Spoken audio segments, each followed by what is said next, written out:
We still had about half a spin of dark phase left as we sent a jumper and 2 scouts off to one of the processing centers we have in the Grand Valley. They would be transporting to an outpost in the overlands, where they would meet up with a transport, which would take the perpetrators the rest of the way. We also made arrangements for the jumper and scouts to be absorbed into the general overlands patrols. I didn't want to bring them all the way back up here when we wouldn't be needing as many ships, now that our rescue operation had been reduced to an investigative search.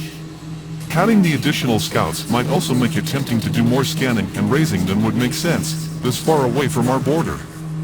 It's time and an expense that we couldn't guarantee would pay off, as everything we could see from horizon to horizon was still unclaimed by any planetary divisions.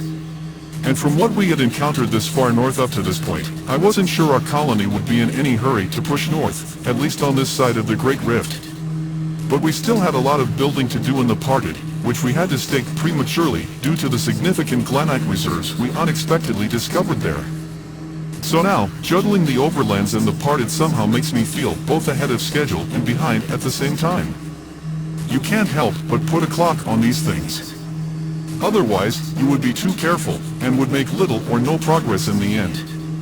We learned this by studying the original colonists. What worked and what didn't. I have a much deeper knowledge than most, because my parents were both original colonists. And, since I have chosen service to that colony and have no immediate family of my own, I consider it both part of my heritage as well as my legacy. It's all I have to leave to anyone in my world. There were some within the ranks of the original colonists who warmed very kindly to the attention they received from their fellow division pats on the planet. Back in those days, the originals were held up like celebrities. But once it came to the actual relocation in the lonely, thankless work of building a significant future that you will never reach yourself, the true sacrifice of the life they had volunteered for, they quickly grew more and more resentful of the dream, and more poisonous to the rest of the community. Truth is, it's always harder to build than it is to tear down. It doesn't matter whether it is a structure or an idea. And it is an unnecessary challenge in a world already loaded with such.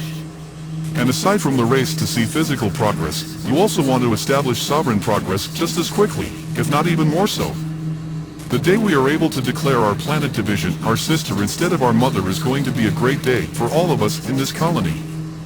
And the only way to make that happen is to get our building and trading dues past the balancing point, which, in very simplified terms, is basically paying back our loan for the colony, plus interest.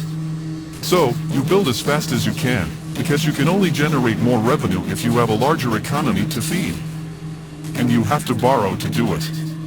So you try to pay for as much of it as you can, while trying to pay back the planet division as quickly as possible. It puts you in an odd place much of the time, but it does make you decide, rather quickly and easily, just how important any new thing really is, because it all still costs us with interest. That's why the Parted became so important. The Glannite there will step up our day of balance by as much as a half a generation. And just as there are those in the colony who are excited about the possibilities that the Glannite provides, there sometimes seems to be just as many who profit greatly from the way things are as is, and stand to lose a lot once balance has been achieved.